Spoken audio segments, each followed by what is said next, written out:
श्री स्वामी समर्थ. आजची आपली कथा आहे बायकोची थट्टा. अगं सुषमा, एवढं साधं काम तुला जमत नाही का? ही भाजी केली आहे की सूप? हा आवाज चिडलेला नव्हता, त्यात राग नव्हता. तो हसत होता, म्हणून कुणालाच तो चुकीचा वाटला नाही. हॉलमध्ये बसलेले सगळे हसले. सासू, नणंद, नातेवाईक सगळे. आणि त्या हशांमध्ये सुषमाचं अस्तित्व कुठेतरी विरघळून गेलं. ती काही बोलली नाही, फक्त ओठांवर हलकसं हसू आणलं, नेहमीसारखं. कारण तिला माहीत होतं, इथे न हसणं म्हणजे गंमत न समजणं. सुषमा फार मोठ्या अपेक्षा घेऊन सासरी आलेली नव्हती. तिला फक्त एवढंच हवं होतं, आपुलकी, थोडं समजून घेणं आणि सुरक्षित वाटणारं नातं. गौरव तिला तसाच वाटला होता. लग्नाआधी तो म्हणाला होता, मी थोडा जास्त बोलतो, थट्टा करतो, पण मन वाईट नाही हं. सुषमाने तेव्हा हसून मान हलवली होती, कारण तिला वाटलं होतं, हसणारा माणूस कधी दुखावत नाही. ती चुकली होती, पण ते तिला लगेच कळलं नाही. लग्नानंतरचे पहिले काही दिवस खूप उत्साहाचे होते. नवीन घर, नवीन लोक, नवीन जबाबदाऱ्या. सुषमा मन लावून सगळं करत होती. चुकाही होत होत्या. पहिल्यांदा भाजी जरा जास्त शिजली तेव्हा गौरव म्हणाला, आज भाजीत पण आयुष्याचा कंटाळा उतरलेला दिसतोय. सगळे हसले. सुषमाही हसली. त्या हसण्यात भीती नव्हती, तेव्हा फक्त नवीनपण होतं. पण थट्टा थांबली नाही, ती वाढत गेली. हिच्याकडून फार अपेक्षा ठेवू नका हं. आमची सुषमा फार भोळी आहे. हिचं टॅलेंट घरापुरतंच. हे सगळं गौरव हसत म्हणायचा आणि लोक हसत स्वीकारायचे. सुषमाला हळूहळू जाणवायला लागलं, लोक तिचं ऐकत नाहीत, ते फक्त तिच्यावर हसतायत. एक दिवस शेजारच्या काकूंनी सहज म्हणून टाकलं, गौरव, तू इतकी मस्करी करतोस म्हणून आम्ही पण करतो. राग मानू नकोस ग सुषमा. त्या वाक्यात काही वाईट नव्हतं, पण त्यात एक गोष्ट स्पष्ट होती. गौरवची थट्टा म्हणजे परवानगी होती, सुषमाच्या अपमानासाठीची. तिला उत्तर द्यायचं होतं खूप वेळा, पण प्रत्येक वेळी एक विचार तिच्या आधी उभा राहायचा, जर मी बोलले तर लोक म्हणतील नवऱ्याची गंमत पण सहन होत नाही. गौरवला वाईट वाटेल, घरात वातावरण बिघडेल आणि मग ती गप्प बसायची. गप्प बसणं तिची सवय होत चालली होती. एकदा तिने गौरवला सांगायचा प्रयत्न केला, सगळ्यांसमोर असं बोलतोस, थोडं कमी केलंस तर बरं वाटेल. गौरव हसला, अगं तू पण ना, एवढं मनावर का घेतेस? मी तुझाच आहे. तो विषय तिथेच संपला. पण सुषमाच्या मनात एक प्रश्न उरला, मी तुझी आहे, पण तू माझ्या बाजूने आहेस का? हळूहळू सुषमाचं हसू बदलत गेलं. आधी ते मनापासून असायचं, नंतर सवयीचं, आणि आता फक्त लोकांना नकोसं न वाटण्यासाठीचं. ती आता काहीच चुकीचं केल्याशिवाय माफी मागायची. सॉरी, माझी चूक, मला नाही जमलं. जणू तिने स्वतःला दोषी ठरवून टाकलं होतं. एका रविवारी घरात पाहुणे आले होते. सगळं गजबजलेलं. सुषमाने चहा आणला. गौरवने कप उचलला, एक घोट घेतला आणि म्हणाला, आज चहा आहे की प्रयोग? हशांचा आवाज पुन्हा घरभर पसरला. त्या क्षणी सुषमाच्या हातातला ट्रे हलकासा थरथरला. तिने कसंबसं स्वतःला सावरलं. कोणीच पाहिलं नाही. त्या हसण्याआधी तिने एक खोल श्वास घेतला होता. रात्री सगळे झोपल्यावर सुषमा आरशासमोर उभी राहिली. आरशातली बाई तिला ओळखीची वाटत नव्हती. तीच चेहरा, पण डोळ्यात प्रश्न होते. मी इतके गप्प कधीपासून झाले? माझं मत कुठे हरवलं? उत्तर कुठेच नव्हतं. गौरव शेजारी शांत झोपलेला होता. त्याला काहीच कळत नव्हतं की त्याच्या हसण्यामुळे कोणीतरी रोज थोडी थोडी तुटत होती. सुषमा पलंगाच्या कडेला बसून विचार करत होती. मी गप्प बसते, पण हे गप्पपण एक दिवस ओरडून बोलेल का? थट्टा प्रेमातून सुरू होते, पण जेव्हा सगळे हसतात आणि एकच माणूस गप्प बसतो तेव्हा ती थट्टा राहत नाही. सुषमाला आता घरात शांतता वाटत नव्हती. घर तेच होतं, माणसं तीच होती, पण तिच्या आत काहीतरी बदललं होतं. आधी ती बोलायची, आता ती विचार करायची, बोलायचं की नाही. आणि बहुतेक वेळा उत्तर असायचं नको, कारण प्रत्येक शब्दाच्या शेवटी तिला आधीचा हशांचा आवाज ऐकू यायचा. गौरवला अजूनही वाटत होतं की सगळं ठीक आहे. सुषमा काम करते, घर सांभाळते, उत्तर देते, म्हणजे तिला काही त्रास नाही. त्याला हे कधीच जाणवलं नाही की ती उत्तर देते पण बोलत नाहीये. दोघांमधला संवाद आता कामापुरता उरला होता. चहा दे, भाजी झाली का, उद्या पाहुणे येणार आहेत, या सगळ्यात कुठेच सुषमाचा विचार विचारला जात नव्हता. एक दिवस सासूबाई सहज म्हणाल्या, सुषमा, तू जरा लवकर उठत जा, घरातल्या कामात गती पाहिजे. सुषमा काही बोलली नाही, तिने मान हलवली. गौरव तिथेच होता. तो हसून म्हणाला, आई, हिची गती म्हणजे स्लो मोशन. सासूबाई हसल्या, नणंद हसली. त्या क्षणी सुषमाला जाणवलं, आता केवळ कामावर नाही, माझ्या स्वभावावर हसणं सुरू झालं आहे. पूर्वी टोमणे गौरवपुरते होते, आता ते सगळ्यांचे झाले होते. कोणी म्हणायचं, तू फारच भोळी आहेस, तुला काहीच कळत नाही, गौरव कसा तरी सांभाळतो तुला. हे सगळं ऐकून सुषमाचं मन कधीही पेटून उठलं नाही. ते फक्त हळूहळू थंड होत गेलं. एकदा तिच्या माहेरची मावशी भेटायला आली. काय ग, सासरी कसं चाललंय, त्यांनी विचारलं. सुषमा क्षणभर थांबली. तिच्या ओठांवर उत्तर येणार होतं, पण गौरव आधीच म्हणाला, छान चाललंय, आमची सुषमा भारी आहे, कामात नाही पण मनाने. सगळे हसले, मावशीही हसल्या आणि सुषमाला कळलं, माझी गोष्ट आता माझी राहिलेली नाही. त्या रात्री तिला झोप लागली नाही. तिला आठवत होतं लग्नाआधीची सुषमा, जी मत मांडायची, जी नकार द्यायची, जी स्वतःसाठी उभी राहायची. ती सुषमा कुठे गेली होती? उत्तर स्पष्ट होतं, ती कुठेच गेली नव्हती. ती रोज इथेच होती, फक्त तिला बोलू दिलं जात नव्हतं. हळूहळू सुषमाने स्वतःभोवती एक कवच तयार केलं. ती आता कोणाच्याही बोलण्याला लगेच प्रतिसाद देत नव्हती. ती ऐकायची, मनात साठवायची आणि लोकांना वाटायचं, ही तर काहीच बोलत नाही, हिला काहीच वाटत नाही. त्यांना काय माहीत तिच्या शांततेत किती आवाज होते. एक दिवस घरात सत्यनारायणाची पूजा होती.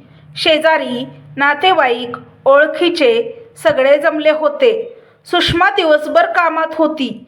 पूजेची तयारी, स्वयंपाक, आवराआवरी. थकलेली होती, पण काही बोलली नाही. प्रसाद वाटताना कुणीतरी सहज म्हणालं, अगं सुषमा, एवढं पण नीट करता येत नाही का? किती हळू करत आहेस. आणि लगेच दुसरं वाक्य, काय करणार, गौरवची बायको आहे. हशा. त्या क्षणी सुषमाच्या कानात आवाज घुमला, ही आता माझी ओळख झाली आहे. गौरव तिथेच उभा होता. तोही हसला.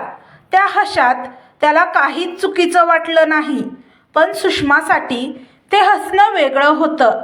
त्या दिवशी पहिल्यांदा तिच्या डोळ्यात पाणी आलं. ती कुणालाही दिसू नये म्हणून आतल्या खोलीत गेली, दार लावलं आणि शांतपणे रडली. तिच्या रडण्यात आवाज नव्हता, कारण तिला माहीत होतं, आवाज केला तर कोणीतरी म्हणेल, एवढंसं मनावर घेते. त्या रात्री गौरवने सहज विचारलं, आज जरा गप्प आहेस? सुषमा म्हणाली, थकलीये. तेवढ्यावर विषय संपला. गौरवला वाटलं कामाचा थकवा आहे. त्याला हे कळलंच नाही. ती मनाने थकली होती. दिवस गेले.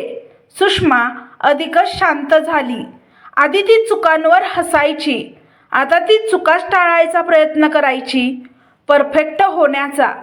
पण परफेक्टपणाही टोमणे थांबवत नव्हता, कारण समस्या तिच्या कामात नव्हती, तिच्या स्थानात होती. एकदा शेजारच्या बायका बोलत होत्या, गौरव किती भारी आहे ग, हसत खेळत घर चालवत आहे, बायकोला कसं हाताळायचं ते माहीत आहे. सुषमा ते ऐकत होती. आतून काहीतरी तुटलं. हाताळायचं, मी वस्तू आहे का? पण तिने काहीच बोलली नाही, कारण तिला माहीत होतं, ती बोलली तर लोक म्हणतील, तुला तर नवरा किती चांगला मिळालाय. त्या रात्री ती खूप वेळ आरशासमोर बसली होती. तिने स्वतःला विचारलं, मी इतकी गप्प का आहे? आणि उत्तर तिलाच माहीत होतं, कारण माझ्या गप्पपणाला सगळ्यांची सवय झाली आहे. गौरव मात्र अजूनही हसत होता. त्याला वाटत होतं घरात आनंद आहे. त्याच्या लक्षात आलंच नाही सुषमाचं हसणं केव्हाच थांबलं होतं. ती आता फक्त तक्रार न करणारी, उत्तर न देणारी आणि हळूहळू अदृश्य होणारी बायको बनत होती. ती गप्प होती आणि सगळ्यांना वाटत होतं तिला काहीच वाटत नाही. पण काही वेळा गप्पपणाचं कारण विचारल्यावर सगळ्यात मोठी चूक उघडी पडते. त्या दिवशी घरात नेहमीसारखीच गडबड होती. घरात परत पाहुणे येणार होते. सुषमा सकाळपासून कामात होती. तिच्या अंगात आज काहीच ताकद नव्हती, पण काम थांबवण्याचा पर्याय तिच्या मनातही नव्हता, कारण तिला माहीत होतं थकले असं म्हणणं म्हणजे आळशी ठरणं. गौरव आज घरी होता. ऑफिसमधून सुट्टी घेतलेली. नेहमी तो बाहेर असायचा. आज पहिल्यांदाच तो घरात दिवसभर होता. सुषमाला वाटलं आज तरी थोडं वेगळं असेल, पण तसं झालं नाही. सकाळी चहा झाला. गौरव म्हणाला, आज चहा जरा फिका आहे. सुषमा काही बोलली नाही. तिने लगेच साखर आणली. सासूबाई म्हणाल्या, तिला सांगून काय उपयोग, हिला सवयच नाही नीट करण्याची. गौरव हसला नेहमीसारखा, पण आज तो हसताना थोडा थांबला. त्याला जाणवलं सुषमाने मान खाली घातली होती. दुपारपर्यंत पाहुणे आले. घरात गोंधळ वाढला.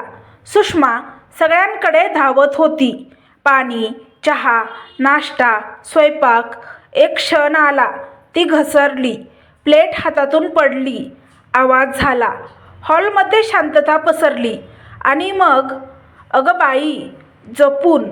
काय रे बाबा, काहीही नीट करत नाही. गौरव, हिला सांग ना जरा. सगळ्यांचे आवाज एकावर एक आदळत होते. सुषमा खाली वाकून प्लेट उचलत होती. तिचे हात थरथरत होते. गौरवच्या तोंडून सहज निघालं, काही काम नीट करशील का कधी? पण तुझ्याकडे एक टॅलेंट आहे. एका चुकीमध्ये तू सगळ्यांचे लक्ष स्वतःकडे वळवून घेतलंस. तो विनोद होता नेहमीसारखा, पण आज सुषमाने हसणं विसरलं.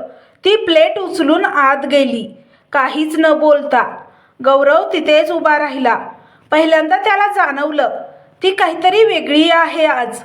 थोड्या वेळाने शेजारच्या काकूंनी जोरात म्हटलं, गौरव, तुझी बायको फारच भोळी आहे काही समजतच नाही तिला.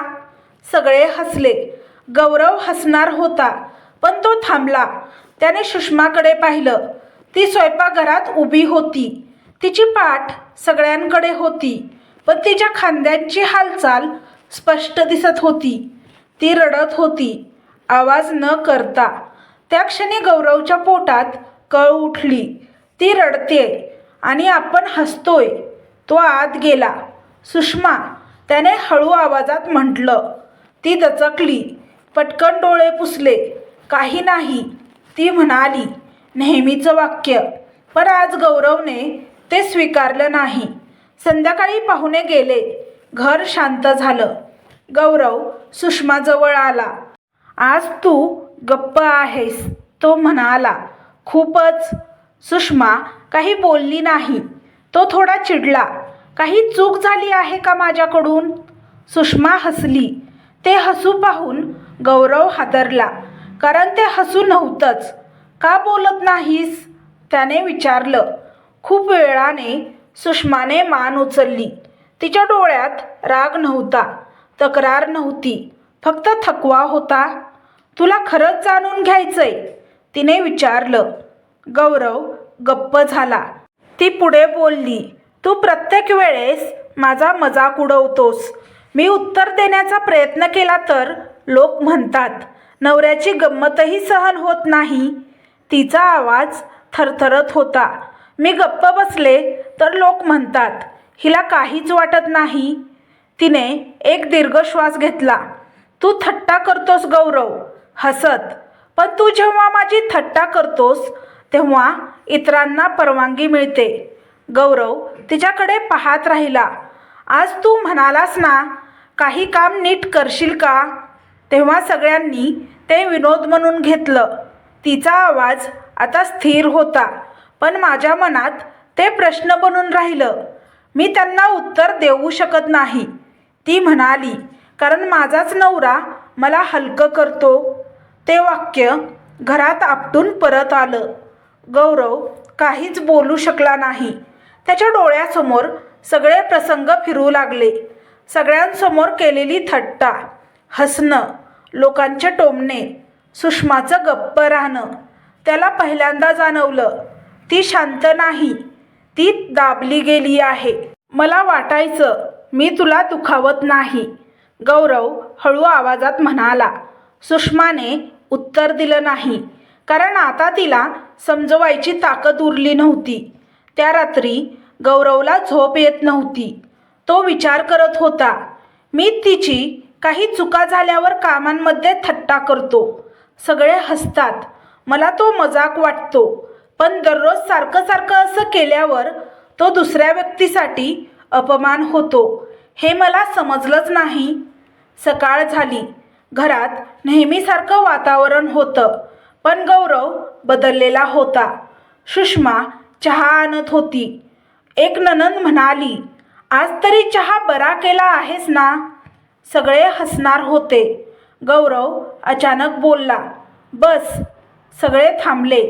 तो सुषमाकडे पाहत म्हणाला, तू बस, मी देतो सगळ्यांना चहा. सुषमा आश्चर्याने पाहत राहिली. घरात पहिल्यांदाच शांतता आली. त्या सकाळी घरात काहीतरी वेगळं होतं. कुणी बोलत नव्हतं, पण सगळ्यांना जाणवत होतं हवेचा भार बदलला आहे. सुषमा स्वयंपाकघरात उभी होती. तिच्या हातात चहाचा कप होता, पण मन कुठे स्थिर नव्हतं. गौरव हॉलमध्ये बसला होता. डोळे उघडे होते, पण विचारात हरवलेले. काल सुषमाने जे बोललं होतं ते शब्द नव्हते, ते आरसे होते. आणि त्या आरशात गौरवला स्वतःचा चेहरा आवडला नव्हता. सासूबाईंचा आवाज आला, सुषमा, आज नाश्त्यात काय आहे? की दररोज सारखे पोहे करणार आहेस? सुषमा उत्तर द्यायला तोंड उघडणार तेवढ्यात गौरव म्हणाला, आई, तिला आधी चहा तर घेऊ दे, थोडा वेळ. सासूबाई थांबल्या.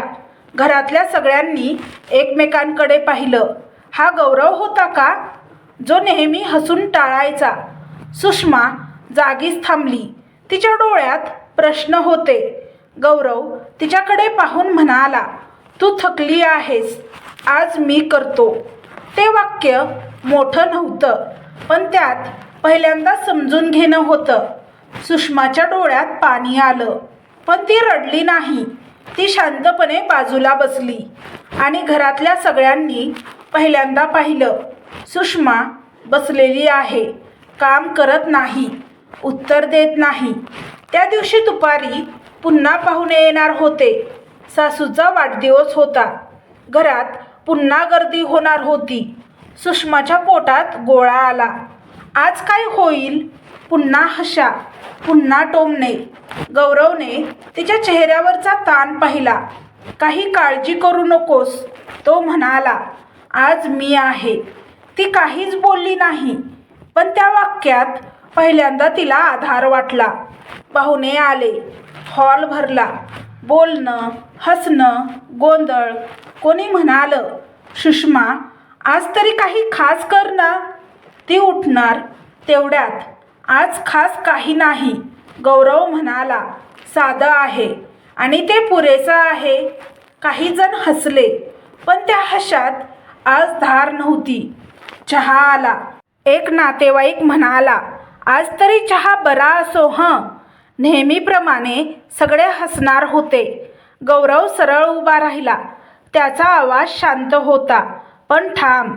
तिचा चहा छानच असतो आणि मला सगळ्यांची 1 मिनिट बोलायचं आहे. सगळे गप्प झाले. आत्तापर्यंत मी हसत बोललो. तो म्हणायचा, मला वाटायचं मी फक्त गंमत करतोय. तो थांबला. सुषमाकडे पाहिलं, पण मला उशिरा कळलं. माझ्या हसण्यामुळे इतरांना माझ्या बायकोवर हसण्याचं धाडस मिळालं. घरात शांतता पसरली. ही माझी बायको आहे. गौरव पुढे म्हणाला, मी तिच्याशी काय बोलतो, कसं बोलतो, तो आमचा प्रश्न आहे. त्याचा आवाज आता कडक झाला. पण तिची थट्टा, अपमान करण्याचा अधिकार तुमच्यापैकी कोणालाही नाही. कुणी काही बोललं नाही. सुषमाच्या छातीत काहीतरी हलकं झालं. ती पहिल्यांदा मान उंचावून उभी राहिली. मला बोलायचं आहे, ती म्हणाली. सगळ्यांनी तिच्याकडे पाहिलं. तिचा आवाज, शब्द ठाम होते. मी गप्प होते. सुषमा म्हणाली, कारण मला वाटलं नवऱ्याला चालतंय तर मी कोण आहे बोलणारी. तिने गौरवकडे पाहिलं. पण गप्प राहणं म्हणजे सहन करणं नसतं. ते फक्त स्वतःला मागे ठेवणं असतं. आज मी गप्प राहणार नाही, ती म्हणाली.